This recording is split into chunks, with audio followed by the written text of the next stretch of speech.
I love driving through wine country and seeing row after row of green, each vine rooting itself in the earth and reaching up to the sun to grow. I'm struck by how essential the trellis is to the vine. You never see a vine growing wild on the ground. It always has a support structure underneath it. And I can't help but think of Jesus' teaching. I am the vine, you are the branches. If you abide in me, you will bear much fruit. The soul of a disciple of Jesus is like a branch in a vine, and we too need a trellis in order to grow. In the Christian tradition, this is called a rule of life.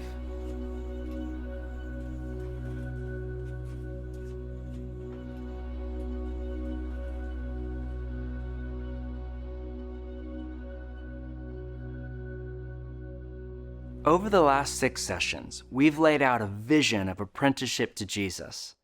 Now we're ready to shift gears and make a plan to turn that vision into a reality.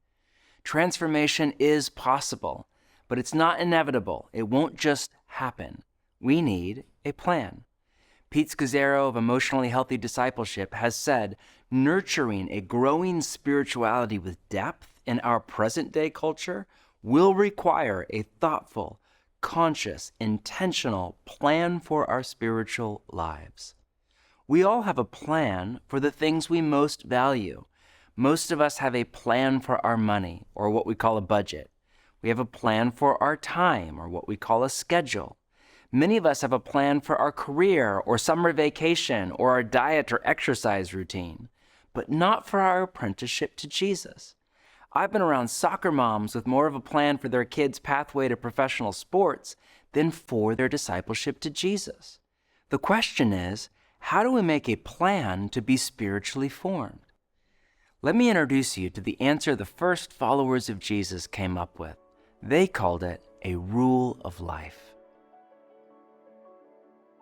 A rule of life is a schedule and a set of practices and relational rhythms that create space for us to be with Jesus, become like him, and do as he did. It's an intentional plan to slow down and simplify our life around being spiritually formed by Jesus.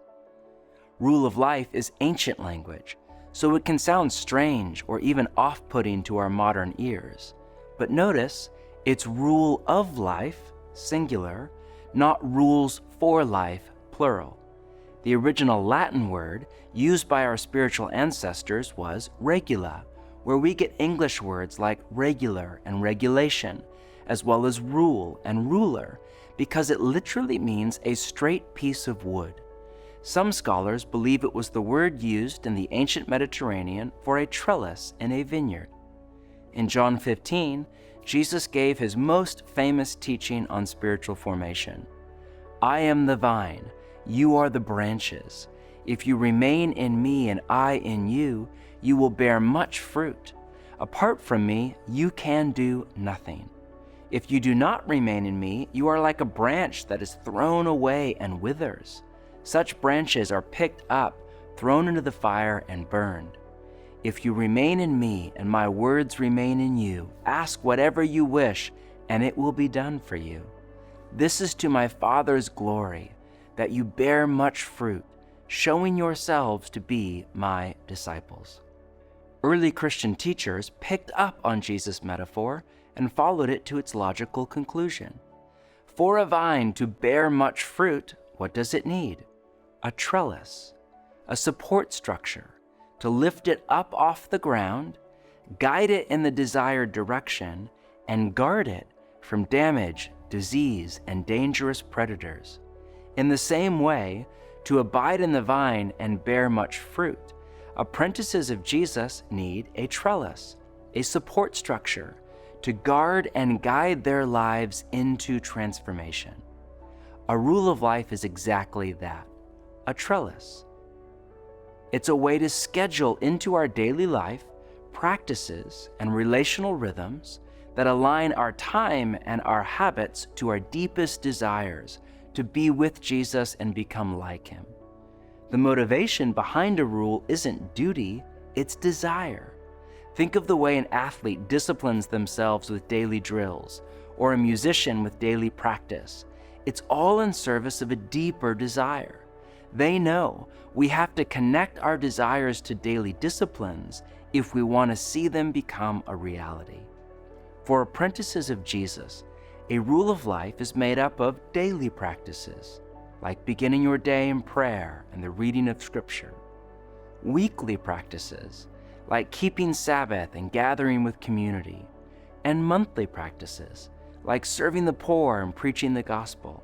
It's all the practices we intentionally, repeatedly do to offer our lives up to God for transformation.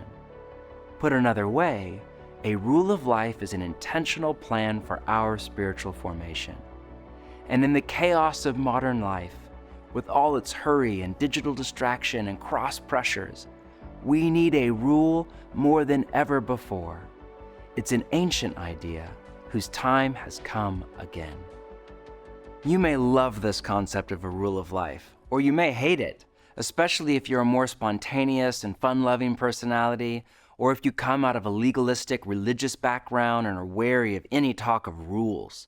But here's the thing, you already have a rule of life, whether it's written or unwritten, conscious or subconscious, wise or foolish, based on long-term vision or short-term instant gratification, moving you toward your desired destination or sabotaging your best intentions. Even if you have never heard the phrase rule of life until 3 minutes ago, you have one. We all do. We have a way in which we live, a morning routine, a typical workday, a network of relationships, a budget, things we spend our time on, and more. The question is not, do you have a rule of life? It's, do you know what your rule of life is? And is it giving you the life you most deeply desire? Is it working for you or against you? Many of us feel far from God so much of the time, always in a hurry, stuck in our spiritual formation, still living in wounding from our past or dysfunctional patterns in our present. The problem is not that our rule of life isn't working. It's that it is.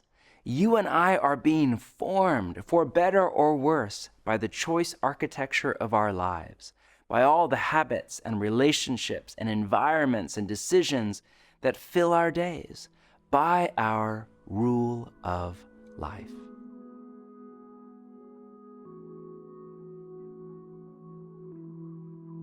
I discovered I had a rule of life, an unconscious rule of life, while I was working on this book, The TechWise Family. And it dawned on me, writing this book about technology and family life, that I had an absolutely ironclad practice every single day of walking downstairs when I got up in the morning, and the first thing I did was look at my phone. That's what you do in the morning, right? Look at your phone.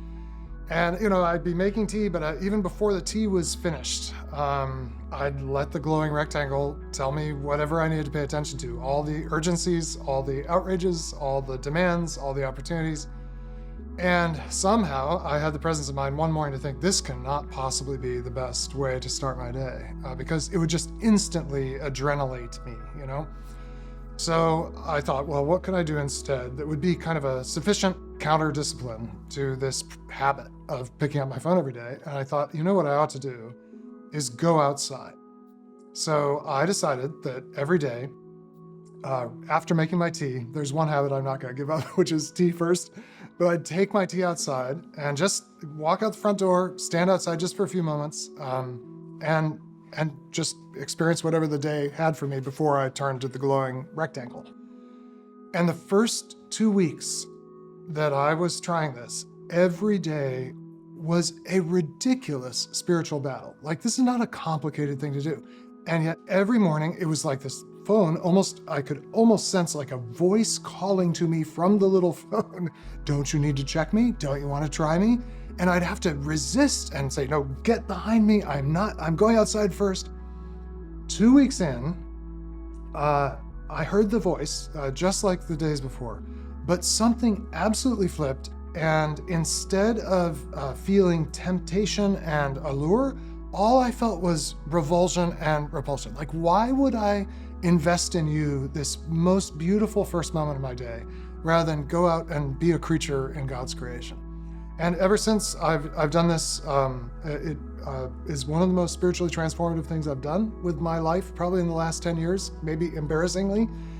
Just step outdoors, whatever the weather is, wherever I am in the world. Sometimes I walk down flights and flights of stairs if I'm staying in a hotel or something, and just spend a moment being who I really am, which is a very small part of a very large world, rather than what I am on the screen, which is a very large part of a very small world.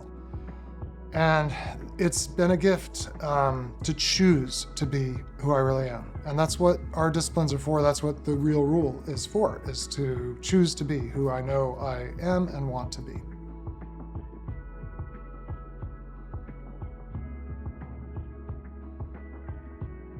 And now we're finally ready to craft a rule of life. Everything we do is invitational. We make recommendations, you make the decisions. But if you're ready to take the next step in your apprenticeship to Jesus and make an intentional plan for your spiritual formation, let me offer you a few tips. 1, start small. It's easy to get overexcited and overreach, but this is a strategy doomed to fail. When it comes to the spiritual life, as a general rule, start where you are, not where you should be. We must find God inside the contours of our ordinary life, not the life we used to have, or plan to have, or wish we had, but the life we actually have. So start wherever you are. For most of us, that means start small, with what psychologists call tiny habits, small, easy, joyful practices for life with God. Yes, a full hour every morning for prayer before you touch your phone is ideal. But if that's too big of a leap, start with 15 minutes, or 10 minutes, or 2 minutes. Start there. Secondly, think subtraction, not addition. Take out more than you put in. Less is more. It's tempting to write your rule as a list of things to do, and that's not all bad. But for most of us, it's just as important, if not more so, to make a list of what we're not going to do. A rule of life is not about doing more, but doing less. It's about ruthlessly eliminating hurry from your life. Third, take a balanced approach. You can plot the practices of Jesus along 4 axis points: disciplines you do alone and those you do in community, and disciplines of doing, like worship or feasting or service, and of not doing, like solitude, silence, or fasting. Naturally, you're going to be drawn to some practices and shy away from others. That's totally normal.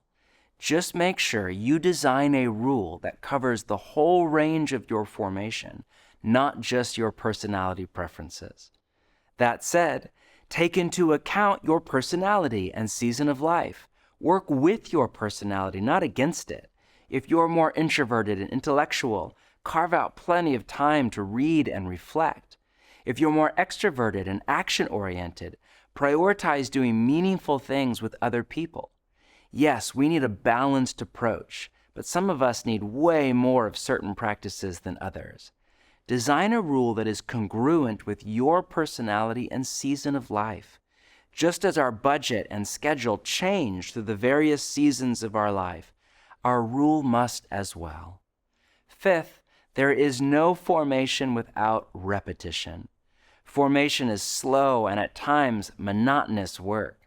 In the moment, it often doesn't feel like it's doing anything to us at all. It is, it's just slow. But over time, the practices have a cumulative effect upon our spiritual formation. It's like Mr. Miyagi in The Karate Kid. In the moment, we just feel like we're waxing Mr. Miyagi's car or pounding nails into the dojo edition. But actually, we're becoming a karate master. In the moment, we just feel like we're beginning our day in prayer or practicing Sabbath or going to church. But actually, we're becoming like our master, Jesus. We just have to stay with the process and find joy in our ordinary life with God. Finally, do this in community. It's easy to think of crafting a rule of life as something I do. I write my rule. That's not all bad. To repeat, you already have a rule, so anything that brings more intentionality to your apprenticeship to Jesus is powerful. But historically, a rule of life was for a community. It was designed to hold a community together around shared rhythms of spiritual formation.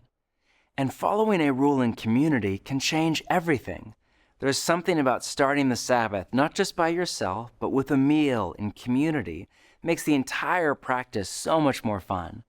There's something about fasting on Fridays and knowing that you're doing it with your community. All of you are pooling the money you would have spent on food together to give to your local food bank. It's just better in community.